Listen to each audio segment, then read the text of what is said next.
Captain Marcus Chen had been exploring the Outer Rim territories for 3 months, when the Drakari warships found his small research vessel. The massive obsidian ships, each one dwarfing his craft by a factor of 50, surrounded him like predators circling wounded prey.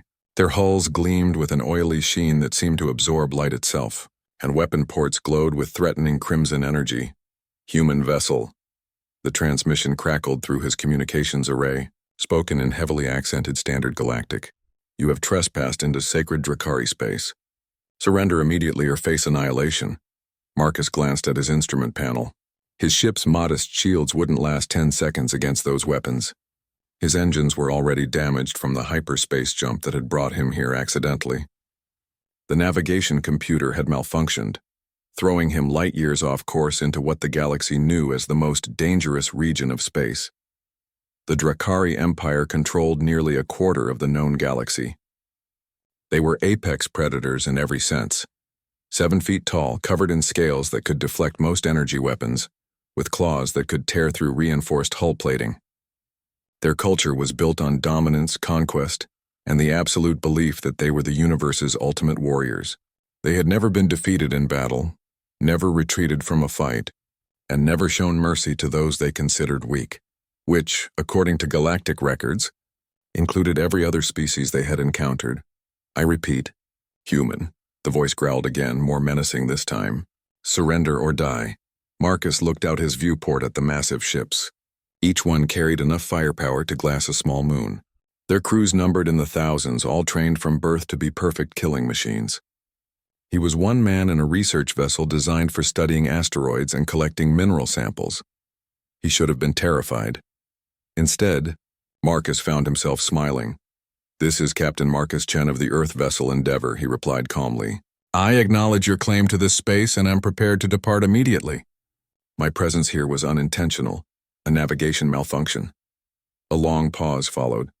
When the voice returned, it carried a note of surprise. "You do not surrender?" "I don't see a need to surrender," Marcus said reasonably. "I'm not attacking you, I'm not stealing anything, and I'm willing to leave. Surrender seems unnecessary." Another pause, longer this time. Marcus could almost hear the confusion in the silence. In Drakari culture, when faced with overwhelming force, there were only 2 options: fight or submit. The concept of simply leaving apparently hadn't occurred to them. "Human," the voice said slowly. "You are outnumbered 50,000 to 1. Your vessel is insignificant. Your weapons are pathetic. You cannot possibly believe you pose a threat to us." "I don't pose a threat to you," Marcus agreed cheerfully. "That's why this doesn't have to be complicated. I'll just head back the way I came and you can go about your day. Everyone wins." The transmission cut off abruptly. Through his viewports, Marcus could see lights flashing across the hulls of the Drakari ships, undoubtedly internal communications as the commanders tried to process this unprecedented situation. He used the time to run diagnostics on his engines, hoping to coax a bit more power from the damaged systems. When the transmission resumed, it was a different voice. Deeper, more authoritative. "Human vessel, this is Battle Commander Croax of the Crimson Talon. I have been studying your species files during this conversation. It says here that humans are soft, weak creatures with no natural weapons, no protective hides, and lifespans so brief they barely have time to learn anything useful."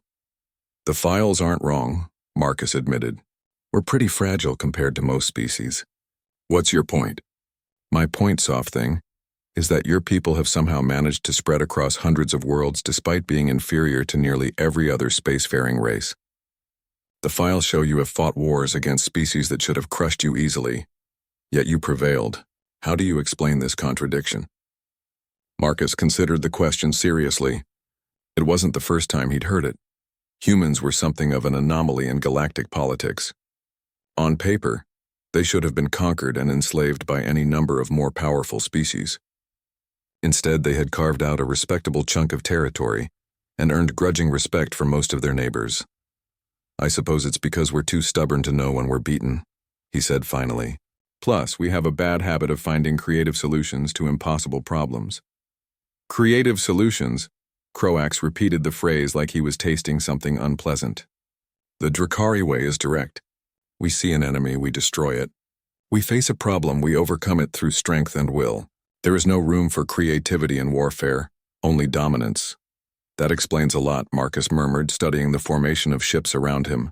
Despite their overwhelming superiority, they had positioned themselves in a perfect sphere, maintaining maximum firing solutions while leaving no gaps for escape. It was textbook military positioning, and completely unnecessary against a single unarmed research vessel. You mock our tactics? Croax's voice carried a dangerous edge. Not at all, Marcus said quickly. Your positioning is flawless. It's just overcomplicated for the situation. You're using a strategy designed for fighting an entire fleet against one guy in a mining ship. There is no such thing as overcomplicated when dealing with potential threats, Croax replied coldly. The Drakari have survived and conquered because we take no chances, show no mercy, and assume every enemy is capable of treachery. That's actually pretty smart, Marcus admitted. Paranoid but smart. It explains why you've never been defeated. Never, Croax agreed with obvious pride. In 3,000 years of expansion, the Drakari military has never lost a battle, never retreated from an engagement, never failed to complete an objective. We are the apex predators of this galaxy, and all others exist only because we allow it. The transmission fell silent, but Marcus could sense the unspoken threat hanging in the void between the ships. He was being given one final chance to submit to Drakari authority, to acknowledge their superiority and accept whatever fate they deemed appropriate for trespassers. Instead, he did something that would be talked about in Drakari military academies for generations to come. He laughed. I'm sorry, he said, trying to suppress his chuckling. I don't mean to be rude, but did you just claim that you're the apex predators of the galaxy? The silence that followed was so profound that Marcus wondered if his communications array had failed. When Croax finally spoke, his voice was barely controlled rage. You dare question our dominance, soft thing? Oh, I'm not questioning anything, Marcus replied easily. I just think there might be a small misunderstanding here about who exactly you're dealing with. Battle Commander Croax stared at the small human vessel displayed on his tactical screen, his scaled hands clenched into fists. In 30 years of military service, he had never encountered such audacity. Lesser species cowered before Drakari might. They begged for mercy, offered tribute, or died screaming defiance. They did not laugh. Sub-Commander Vex, he growled to his second-in-command. What is the human doing now? The younger Drakari officer checked his instruments, his reptilian features creased with confusion. Nothing, sir. The vessel remained stationary. No weapons charging, no distress signals, no attempt to flee. The human appears to be waiting. Waiting for what? Unknown, sir. Perhaps he seeks to waste our time with meaningless chatter until reinforcements arrive. Croax considered this possibility, then dismissed it. According to their intelligence, the nearest human settlement was over 200 light-years away.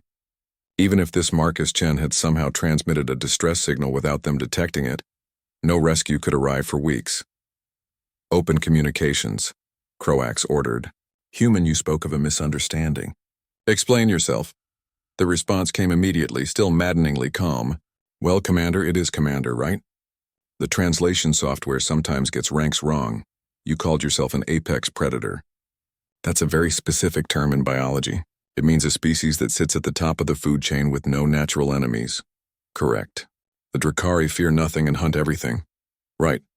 And that's actually pretty impressive for a single-world species that's managed to conquer a quarter of the galaxy through superior technology and military doctrine. You should be proud. Croax's confusion deepened. Was the human complimenting them? Continue. The thing is, Commander, humans are also apex predators. On our homeworld, we hunted megafauna to extinction using nothing but pointed sticks and persistence. We turned wolves into pets, made bacteria work for us, and convinced plants to grow where we wanted them. We didn't just reach the top of our food chain. We completely rewrote the rules of the game. Primitive accomplishments on a single world, Croax scoffed. The galaxy is not your garden, soft thing. You're absolutely right, Marcus agreed. The galaxy is much more interesting than a garden. It's more like a vast ecosystem with millions of different species, each one adapted to their particular niche. Some are incredibly strong, some are amazingly fast, some have incredible natural weapons. And then there are the apex predators, the ones who don't fit into any particular niche because they've learned to dominate all of them. Through his ship's sensors, Croax watched the human vessel make a subtle adjustment to its position. Not an escape attempt, the movement was too small for that. It almost looked like the ship was settling into a more comfortable position, like a predator getting ready for a long wait. Your point, human? My point is that you've made a fundamental error in your assessment of the situation, Commander. You see one small ship with weak weapons and fragile construction, and you assume you're dealing with prey, but you haven't asked the most important question. Against his better judgment, Croax found himself curious, which is, if humans are such soft, weak creatures with no natural advantages, how did we manage to spread across hundreds of worlds? How did we survive wars against species that should have crushed us? How did we earn enough respect to be left alone by civilizations that could have enslaved or destroyed us? Croax had wondered the same thing while reviewing the files on human expansion. The species was an anomaly, too weak to survive, yet thriving across dozens of star systems. Too primitive to compete with advanced civilizations, yet holding their own in diplomatic and economic spheres. Luck, he said finally, and the protection of more powerful allies. Marcus laughed again, and the sound sent an inexplicable chill down Croax's spine. Commander, with respect, you need to study human history more carefully.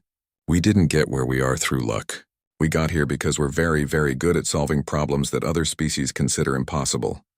Such as being trapped by a vastly superior force with no hope of escape or victory through conventional means. The implications of that statement hit Croax like a physical blow. He quickly checked his tactical display, but nothing had changed. The human ship remained alone, surrounded and helpless, yet something in the human's tone suggested that Marcus Chen was no longer the one at a disadvantage. Sub-Commander, Croax whispered, perform a deep scan of the human vessel. Check for hidden weapons, concealed reinforcements, anything we might have missed. Vex's claws danced across his console for several minutes before he looked up, shaking his head. Nothing, sir. The vessel is exactly what it appears to be. A lightly armed research ship with minimal defenses and damaged engines. There are no hidden compartments, no unusual energy signatures, no sign of advanced technology beyond standard human norms. Then what is he planning? Croax muttered. As if he had heard the question, Marcus's voice came through the communications array again. Commander, I'm curious about something. In your 3,000 years of military expansion, how many species have you encountered that you couldn't immediately classify as either superior or inferior to yourselves? The question caught Croax off guard. What do you mean? I mean, every species you've fought has been either stronger than you, in which case you'd find ways to avoid or circumvent them until you could match their strength, or weaker than you, in which case you'd conquer them outright. Have you ever encountered a species that was simultaneously weaker and more dangerous than you? Croax pondered this. The Drakari had indeed faced only two types of opponents, those who could threaten them with superior technology or numbers, and those who could not. The superior opponents had either been avoided until the Drakari could match them, or had been defeated through careful planning and overwhelming force. The inferior opponents had been crushed quickly and efficiently. No such species exists, Croax declared. Weakness cannot coexist with danger. That's where you're wrong, Commander. And that's why you're about to learn something very important about humans.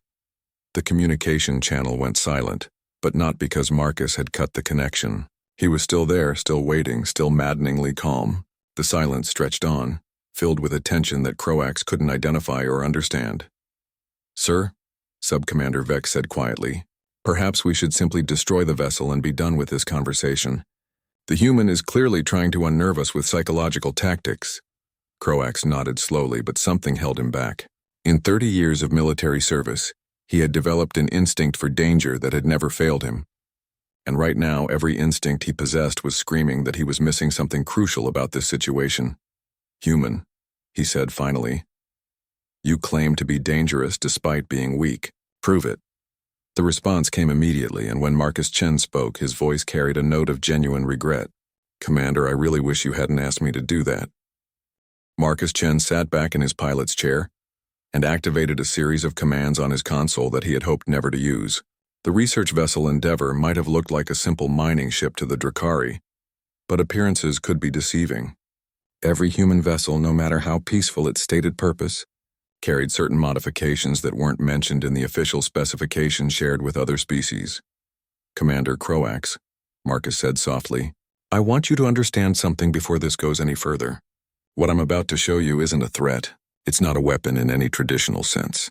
It's simply a demonstration of why underestimating humans is a mistake that most species only make once. On the bridge of the Crimson Talon, Croax felt his scales ripple with anticipation. Whatever the human was planning, it would end quickly. No single ship could threaten a full Drakari battle fleet. Proceed with your demonstration, soft thing. Marcus sighed and entered a final command. Computer, activate the Morrison protocol. The ship's artificial intelligence responded in a pleasant female voice. Morrison protocol activated. Warning. This action will reveal classified human capabilities to hostile forces. Are you certain you wish to proceed? I am. Understood. Initiating quantum resonance mapping of surrounding vessels. Croax frowned as his instruments detected unusual energy emissions from the human ship. The readings made no sense. The vessel appeared to be conducting some kind of advanced sensor sweep, but the power levels required should have been impossible for such a small craft. Sub-Commander, he barked. What is that scanning pattern? Vex studied his displays, his expression growing increasingly confused. Unknown, sir. The energy signature is unlike anything in our databases. It appears to be mapping our hull composition down to the molecular level, but the precision required would need a sensor array larger than our entire ship. Scanning complete, the human ship's computer announced, its voice now audible on the Drakari communication channels. Structural analysis indicates standard Drakari construction, trilithium-enhanced durasteel hull with integrated weapon systems. Crew complement approximately 47,000 across all vessels. Reactor cores operating at 92% efficiency. Shall I continue with defensive analysis, Captain Chen? Please do. Croax's blood ran cold. The human ship had just analyzed his entire fleet in less than 30 seconds, providing detailed information that should have been impossible to obtain without months of detailed study. More disturbing, the scan had somehow penetrated their military-grade sensor shielding without triggering any of their countermeasures. How? He whispered. Now you're asking the right questions, Marcus replied. You see, Commander, the thing about being a weak species in a galaxy full of stronger ones is that you learn to be very, very creative about gathering information. We can't match your armor or your weapons, so we focus on understanding them better than you understand them yourselves. The computer continued its analysis. Defensive systems rely primarily on reactive armor plating and energy shields operating on standardized frequencies. No adaptive countermeasures detected. Shield generators located at coordinates transmitting to Captain Chen's personal display. Vulnerability assessment complete. Vulnerabilities? Croax roared. What vulnerabilities? Our ships are the most advanced in the galaxy. Oh, your ships are magnificent, Marcus agreed. Absolutely beautiful engineering. The problem is they're designed to fight other species that use similar technology and tactics. Energy weapons, kinetic projectiles, shield versus shield combat. Very traditional, very predictable. Computer, Marcus continued, show Commander Croax what happens when you apply a focused gravitational pulse to the shield generator locations we just identified. Projecting, theoretical outcome on shared tactical display. Croax watched in growing horror as his tactical screen displayed a simulation of his own fleet. Tiny gravitational distortions appeared at specific points on each ship, exactly where their shield generators were located. The distortions lasted only microseconds, but their effects were devastating. The shield generators, designed to deflect energy and physical projectiles, couldn't compensate for localized gravitational anomalies. They overloaded and failed in sequence, leaving the massive warships completely defenseless. Theoretical damage assessment, the computer announced cheerfully. Complete destruction of all shield systems within 4.7 seconds. Hull breaches at structural weak points within 12 seconds. Total fleet destruction within 2 minutes, assuming no evasive action. The bridge of the Crimson Talon fell silent. Croax stared at the simulation, trying to process what he was seeing. The human ship possessed weapons capable of destroying his entire fleet in minutes, yet it had done nothing but talk. This is impossible, Sub-Commander Vex breathed. Our intelligence reports show no such weapons in the human arsenal. That's because it's not a weapon, Marcus explained patiently. It's a modified mining laser coupled with a gravitational field generator. Completely legal under galactic law. Perfectly legitimate equipment for asteroid processing. We just happen to have figured out some creative applications. You're bluffing, Croax snarled, though his voice lacked conviction. If you possessed such capabilities, you would have used them immediately. Would I? Commander, you're thinking like a Drakari, all aggression and dominance. Humans think differently. We only fight when we have to, and we prefer to end conflicts with the minimum amount of violence necessary. Marcus paused, his voice taking on a more serious tone. The truth is, Commander, I could have destroyed your fleet the moment you surrounded me. Your ships are powerful, but they're also predictable. You position them for maximum firepower without considering unconventional threats. You rely on technology that's been unchanged for generations because it's always worked before. And you assume that anyone who doesn't match your strength must be harmless. Croax felt something he had never experienced in 3 decades of military service. Genuine fear. Not fear of death. Drakari warriors were trained to face death without flinching. This was something worse. The fear of encountering something completely outside his understanding. What do you want? He asked quietly. I want to leave, Marcus replied simply. That's all I've wanted since this conversation began. I have no interest in your territory, your resources, or your empire. I just want to repair my engines and head home. Then why demonstrate your capabilities? Why reveal such secrets to an enemy? Marcus was quiet for a long moment. When he spoke again, his voice carried a weight that suggested he was older and more experienced than his casual manner had indicated. Because, Commander, I've spent enough time studying Drakari culture to know that you respect strength above all else. You were never going to let me leave because you saw me as weak prey. Now you know better. And if we refuse to let you go? The human's answer was delivered with matter-of-fact certainty that was more chilling than any threat. Then I'll show you what humans do when peaceful solutions are no longer possible. And Commander, you really don't want that demonstration? Croax stared at the tactical display, where 49 mighty warships surrounded one small research vessel. The numbers hadn't changed, but somehow the entire situation had been turned upside down. He was no longer the hunter. He was prey that had wandered into the territory of something far more dangerous than he had imagined. For the first time in Drakari history, a battle commander faced a terrible choice: retreat from a single enemy vessel, or discover firsthand why humans had earned their place among the stars, despite being the weakest species in the galaxy. The silence that followed Marcus's final statement stretched across space like a held breath. On the bridge of the Crimson Talon, Battle Commander Croax stood motionless, his reptilian features locked in an expression of profound confusion. In 3,000 years of Drakari expansion, no enemy had ever spoken to them this way. Threats were common, bluster was expected, but this calm certainty was something entirely new. Sub-Commander Vex shifted nervously at his station. Sir, what are your orders? It should have been a simple question. Croax commanded 49 of the most powerful warships in the galaxy. His crews were trained from birth to fight and die without hesitation. His weapons could shatter planets. The human vessel was alone, outgunned and surrounded, but the tactical simulation still glowed on his display, showing how easily his entire fleet could be destroyed by weapons that weren't even supposed to be weapons. And worse than the demonstration was the human's attitude. Not the desperate bravado of cornered prey, but the patient confidence of a predator choosing whether or not to strike. Sir? Vex pressed. Croax activated the communication channel. Human, you claim your people are apex predators, yet you offer to simply leave rather than press your advantage.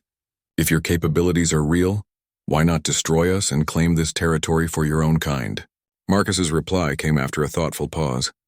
That's actually a really good question, Commander. The answer tells you everything you need to know about the difference between humans and Drakari. Explain. Your species conquers because you can. You expand because expansion proves your strength. You dominate because domination is how you measure success. It's a simple, direct approach that served you well. And humans are different? Completely different. We expand because we're curious about what's out there. We explore because we want to understand how the universe works. We fight when we have to, but conquest for its own sake? Marcus paused. That's actually pretty rare in human history.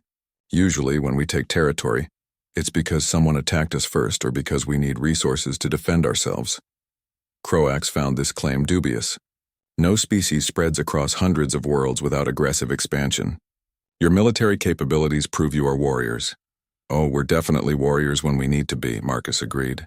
But we're also scientists, artists, farmers, teachers, engineers, philosophers, and 1,000 other things. Fighting is just one tool in our toolkit, not our entire identity. Through his ship's sensors, Croax watched the human vessel make another subtle position adjustment. The movement was so slight that his tactical officer probably hadn't even noticed it. But Croax's trained eye caught the significance immediately. The human had shifted his ship's orientation to optimize firing solutions on 3 more of his vessels. Not an aggressive move. The human still hadn't charged weapons or raised shields, but a demonstration that he remained fully aware of the tactical situation. "You speak of tools," Croax said slowly. "What tools would humans use if I decided to attack despite your demonstration?" Well, the gravitational pulse system was just the most obvious option. Clean, quick, minimal collateral damage. But if you forced me to escalate... Marcus's voice took on a thoughtful quality, as if he were working through a complex engineering problem. "Computer, show the commander our other modification options," the pleasant female voice returned, displaying alternative defensive configurations. Option 2, Quantum Entanglement Disruptor. Effect: instantaneous shutdown of all electronic systems within a 6 light-minute radius. Duration permanent. Collateral damage moderate, primarily affecting life support and navigation systems. Croax felt his throat constrict. Every ship in his fleet, every piece of technology his crews depended on, would become useless scrap metal floating in space.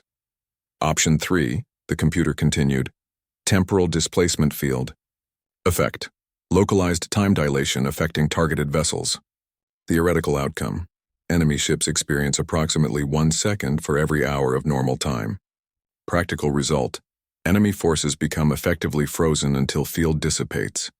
Option 4, Molecular Cohesion Disruptor. Effect: targeted breakdown of metallic bonds in enemy hull materials. Visual result: enemy vessels dissolve into component atoms over a period of several minutes. Survival rate 0%. Enough, Croax whispered. Option 5.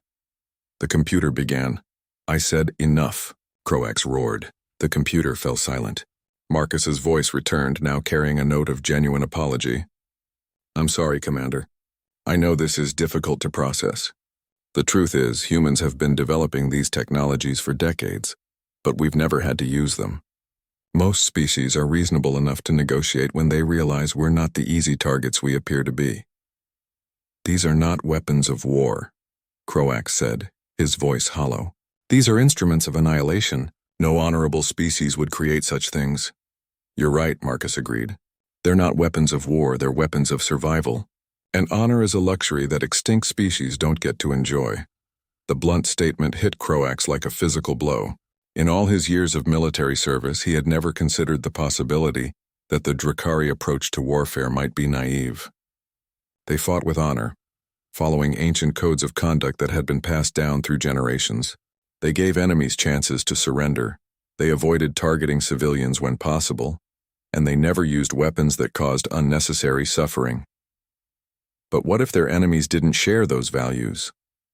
What if their enemies were willing to do anything, use any weapon, cross any line to ensure their species' survival? Sub-Commander, Croax said quietly, bring up the files on human military history. Vex's claws danced across his console for several minutes. When he looked up, his expression was troubled. Sir, there are inconsistencies in the records. What kind of inconsistencies? The humans have fought wars against species with overwhelming technological advantages. The Zilani had energy weapons that could crack moons. The Korthak possessed armor that was supposedly impenetrable. The Vrex had fleet formations that had never been defeated in 2,000 years of conquest. And all 3 species are extinct, sir. Complete annihilation within decades of first contact with humans. But the human records list these as defensive wars, fought only after the other species attacked first. Croax stared at his tactical display, where the small human research vessel sat surrounded by his fleet like a spider in the center of its web. Computer, he called to his own AI system, analyze the probability that the human vessel could successfully implement the defensive capabilities it has demonstrated. His ship's computer, a sophisticated military AI with access to centuries of tactical data, ran the calculations for nearly a full minute before responding. Analysis complete. Based on observed scanning capabilities and demonstrated technological sophistication, probability of successful implementation, 94.7%. Probability of fleet survival if human implements all demonstrated options simultaneously, 0%. The bridge fell silent. 47,000 Drakari warriors across 49 ships trained from birth for combat, armed with the most advanced weapons in their empire's arsenal, and they were helpless against one human in a research vessel. Commander Croax, Marcus's voice cut through the silence. I need to ask you a direct question and I need an honest answer. Speak. Are you going to let me leave peacefully? Or am I going to have to show you why humans have survived every attempt to exterminate us over the past 3 centuries? Croax closed his eyes, his mind racing through possibilities. He could order the attack, hope that some of his ships survived long enough to report what they had learned. He could retreat, the first Drakari commander in history to flee from a single enemy vessel. Or he could try a third option, one that went against every instinct his culture had instilled in him. He could try to understand these creatures who called themselves human. When he opened his eyes, his decision was made. Human vessel endeavor. This is Battle Commander Croax of the Drakari Empire. You are free to depart our territory. The relief in Marcus's voice was audible. Thank you, Commander. I appreciate your wisdom. But first, Croax continued, I have a request. Would you be willing to answer some questions about your species, for his educational purposes? A long pause followed. When Marcus finally responded, there was something different in his tone, a cautious hope that hadn't been there before. I'd be happy to, Commander.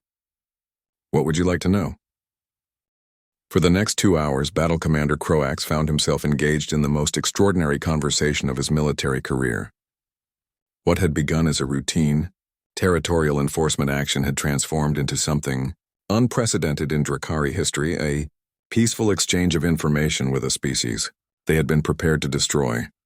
Tell me about your homeworld, Croax said, settling into his command chair as if preparing for a long briefing. Around him, his bridge crew listened with obvious fascination. None of them had ever heard their commander speak to an enemy without threats or ultimatums. Earth? It's beautiful but dangerous, Marcus replied thoughtfully. Constantly changing weather patterns, active geology, predators that hunted us for millions of years. Most of our early development was shaped by the simple need to survive in an environment that was actively trying to kill us. Yet you thrived. We adapted.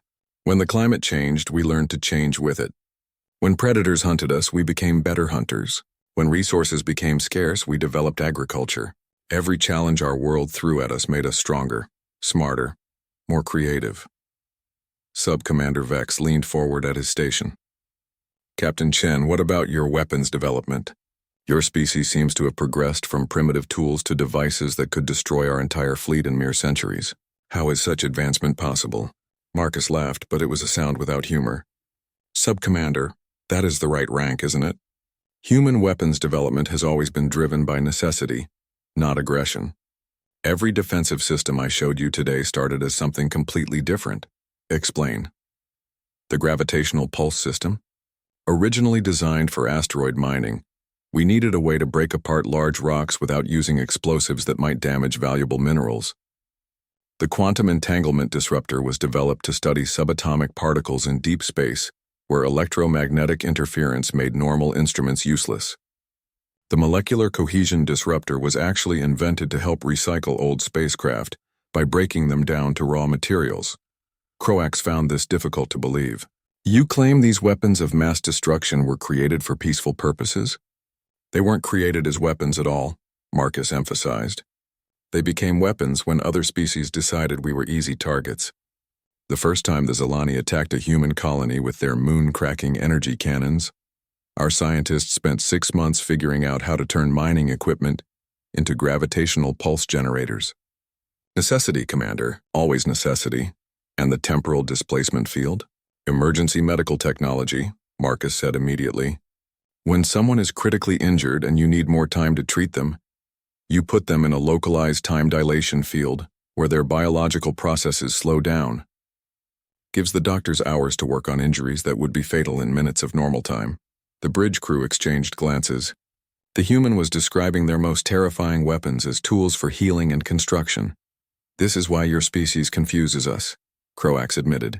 Every piece of intelligence we have suggests humans are simultaneously weak and dangerous, peaceful and warlike, primitive and advanced.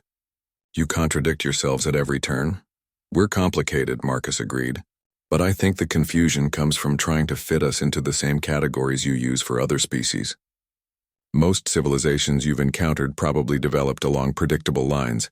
They got stronger, built better weapons, expanded their territory, conquered their neighbors. Very linear progression.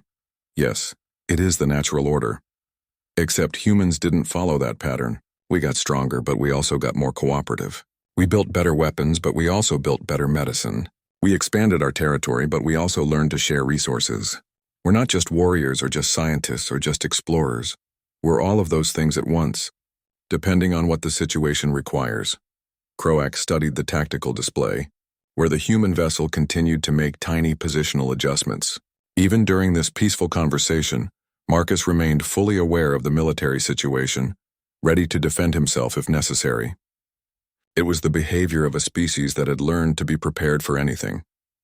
Captain Chen, Croax said slowly, I need to understand something about human psychology. You have demonstrated the capability to destroy my entire fleet. You could claim this territory, demand tribute, force us to acknowledge human superiority, yet you ask only to leave peacefully. Why? The question seemed to surprise Marcus. Because we don't want your territory, Commander. We have more worlds than we can properly develop already. We don't need tribute because our economy is based on trade and innovation, not conquest. And we certainly don't need acknowledgement of superiority. That's not how we measure success. Then how do you measure success? By how well we solve problems. By how much we learn. By how many of our people get to live full, meaningful lives. By whether we leave the galaxy a better place than we found it. Sub-Commander Vex spoke up again. But surely your people must have warriors who seek glory in battle? Leaders who desire power over others? Oh, absolutely, Marcus confirmed. Humans are individuals first, species second. We have people who love fighting, people who crave power, people who want to conquer everything they see. But we also have systems in place to channel those impulses in productive directions. How? Our warriors volunteer to protect colonies on dangerous worlds or serve in exploration fleets that map hazardous regions of space. Our power seekers compete in business, politics, or sports where their ambition can't hurt innocent people. Our would-be conquerors become game designers or simulation architects where they can build entire worlds to rule over. Croax was beginning to understand something that no Drakari had ever grasped before. You turn destructive impulses into constructive activities. Exactly. We learned a long time ago that fighting among ourselves was a waste of energy we couldn't afford. Our world was too dangerous, our resources too limited, our survival too uncertain. So we developed systems to harness individual ambition for collective benefit. And if these systems fail, what happens to humans who cannot be redirected? Marcus's voice grew serious. Then they become problems that have to be solved. Commander, I need you to understand something about human society. We're not pacifists. We don't believe all conflicts can be resolved through talking. When someone threatens our survival or refuses to coexist peacefully, we deal with them permanently. The extinct species in your records, all of them attacked human settlements first. All of them were given opportunities to withdraw or negotiate. All of them chose to continue fighting despite clear evidence that they were outmatched. We didn't hunt them down out of aggression. We eliminated them because they represented existential threats to human survival. The bridge fell quiet as the implications sank in. The humans hadn't conquered those species. They had simply removed obstacles to their continued existence. It was the cold, practical response of a species that had learned to calculate survival odds with mathematical precision. Captain Chen, Croax said finally, what would it take for humans and Drakari to coexist peacefully? Mutual respect, Marcus replied immediately. Recognition that both our species have legitimate claims to territory and resources. Agreement that conflicts should be resolved through negotiation rather than force. And understanding that neither of us wants to be the other's enemy. You would negotiate with us as equals, despite your demonstrated superiority? Commander, I keep trying to explain this to you. We don't think in terms of superiority and inferiority. We think in terms of different solutions to the same basic problem, how to survive and thrive in a dangerous galaxy. Your solutions work for you, ours work for us. There's no reason we can't both succeed. Croax made a decision that would change the course of galactic history. Captain Chen, would you be willing to serve as a human ambassador to the Drakari Empire, to help us understand your people better, and perhaps to help your people understand ours? The pause that followed was longer than any previous silence in their conversation. When Marcus finally spoke, his voice carried a mixture of surprise and hope. Commander, I'm just a research captain. I'm not qualified to speak for my entire species. You spoke for them today, Croax pointed out. You represented human capabilities, human values, human intentions. If you could do that under threat of destruction, you can do it in more peaceful circumstances. I'd need to contact my superiors, get official authorization, make sure this is what Earth actually wants, of course. But Captain, I believe this conversation has shown both our species something important today. Humans and Drakari may be very different, but we're not enemies. We're just two groups of apex predators who need to learn how to share the same hunting ground. Marcus's laughter this time was warm with genuine pleasure. Commander, I think that might be the beginning of a very interesting friendship. 6 months after the encounter in Drakari space, Captain Marcus Chen stood on the bridge of the newly commissioned diplomatic vessel Enterprise, watching as the massive space station Haven rotated slowly against the backdrop of distant stars. The station was a joint human-Drakari construction project, something that would have been unimaginable just a year ago, a symbol of cooperation between two species that had almost destroyed each other through misunderstanding. Captain, his communications officer announced, "We're receiving a transmission from Battle Commander Croax aboard the Crimson Talon." "Put him through." "Lieutenant." The main view screen shimmered to life, revealing the familiar reptilian features of the Drakari commander, who had become an unlikely friend. Croax's bridge crew was visible behind him, and Marcus noted with interest that several humans in Starfleet uniforms were working alongside the Drakari officers. "Captain Chen." Croax's voice carried the warmth that had developed between them over months of diplomatic work. "Welcome to the Haven system. I trust your journey from Earth was uneventful." "Completely routine, Commander. Though I have to say, your people's upgrades to our navigation systems have cut travel time by 30%. Our engineers are very impressed. And your modifications to our shield generators have increased efficiency by 40%. It seems our species complement each other well in technological development." Marcus smiled. The technology exchange program had been one of the first successful initiatives of the new alliance. Humans brought creativity and adaptability to Drakari engineering problems, while Drakari brought strength and durability to human designs. The results had exceeded everyone's expectations. "How are the cultural exchange programs progressing?" Marcus asked. Croax's expression grew thoughtful. "Better than anticipated, though not without challenges. Young Drakari are fascinated by human art and music. Apparently our culture has been lacking in creative expression for centuries. However, some of our older warriors are still struggling to understand human concepts of cooperation and compromise. And the humans? They seem to enjoy our military training programs immensely. Your people have a remarkable capacity for learning combat techniques, though they insist on modifying everything to be more efficient." Croax paused, then added with what Marcus had learned was Drakari humor. "Yesterday, one of your Marines suggested improvements to a fighting technique we have used for 2,000 years. The modifications were actually quite effective," Marcus laughed. "That sounds about right. Humans have a hard time leaving anything unmodified. Speaking of which, how is the joint exploration fleet coming along?" "The ships are nearly completed.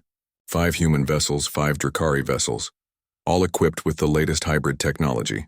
The crews have been training together for 3 months now, and I must admit the results are remarkable. Human creativity combined with Drakari discipline creates possibilities neither species could achieve alone." The joint exploration fleet was perhaps the most ambitious project of the new alliance. 10 ships crewed by both species, designed to explore the dangerous regions of space that neither humans nor Drakari had dared approach alone. Early simulations suggested they would be capable of surviving encounters that would destroy conventional fleets. "Any word from the Galactic Council about our application for joint membership?" Marcus asked. Croax's expression grew serious. "Mixed reactions. Some species are intrigued by our alliance and wish to learn more. Others are concerned about what 2 apex predator species might accomplish together. The Zephyrians have formally requested that we demonstrate our peaceful intentions before they will consider our application. Demonstrations like the Haven Station, among others. They are particularly interested in our response to the Voidwalker crisis in the Centauri sector. Marcus nodded. The Voidwalkers were an ancient robotic intelligence that had recently awakened from dormancy and begun consuming entire star systems to fuel their expansion. No single species had been able to stop them, and conventional military tactics had proven useless against their adaptive technology. What's our status on that front? The Joint Task Force is assembled and ready to deploy. 12 human ships, 12 Drakari ships, all equipped with experimental weapon systems based on our combined research. If our calculations are correct, we should be able to neutralize the Voidwalker expansion within 6 weeks. And if our calculations are wrong, Croax's expression showed his predatory grin. Then we will adapt, improvise, and find another solution. It is what apex predators do. Over the following months, the galaxy watched in amazement as the Human-Drakari alliance proved that cooperation between apex predators could achieve what neither could accomplish alone. The Voidwalker crisis was resolved in 4 weeks instead of 6, using tactics that combined human creativity with Drakari precision. 3 other interstellar threats that had plagued various sectors for decades were eliminated through joint operations that no single species could have managed. But perhaps more importantly, the alliance began to change how other species thought about conflict and cooperation. The idea that strength could be found in diversity rather than dominance began to spread throughout the galaxy. Species that had been enemies for centuries started exploring diplomatic solutions to their conflicts. Inspired by the example of humans and Drakari working together, "Captain," his tactical officer called out, interrupting Marcus's thoughts. "We're receiving multiple transmissions from the station. It looks like representatives from 17 different species want to discuss potential alliance agreements." Marcus looked out at Haven Station, where humans and Drakari worked side by side, building something that neither species could have imagined alone. In the distance, ships from a dozen different worlds waited patiently for their chance to join what was becoming known as the Apex Alliance. "Put them through, Lieutenant," Marcus said. "All of them. It looks like we're going to be busy." As the communications board lit up with incoming signals from across the galaxy, Marcus reflected on how a simple navigation malfunction had led to the most significant diplomatic breakthrough in galactic history. He had stumbled into Drakari territory as a lone human in a research vessel, expecting nothing more than to study some asteroids and head home. Instead, he had helped 2 apex predator species discover that they were stronger together than apart. And now, that partnership was showing the entire galaxy what could be accomplished when different species chose cooperation over conquest, understanding over domination. The human had indeed shown who the apex really was, not any single species, but the combined potential of all species working together toward common goals. In a galaxy full of predators, the greatest strength came not from hunting alone, but from forming a pack. As Marcus began fielding communications from potential new allies, he smiled at the irony. He had been thrown into the dragon's nest, only to discover that dragons and humans made excellent partners. Now they were building something that would reshape the galaxy forever, one alliance at a time. The apex predators had found their true calling, not as conquerors, but as protectors of a galaxy where every species could find its place and thrive. And at the heart of it all was a simple truth that had taken a chance encounter to reveal. Sometimes the most dangerous thing in the universe isn't a predator hunting alone, but predators who have learned to work together.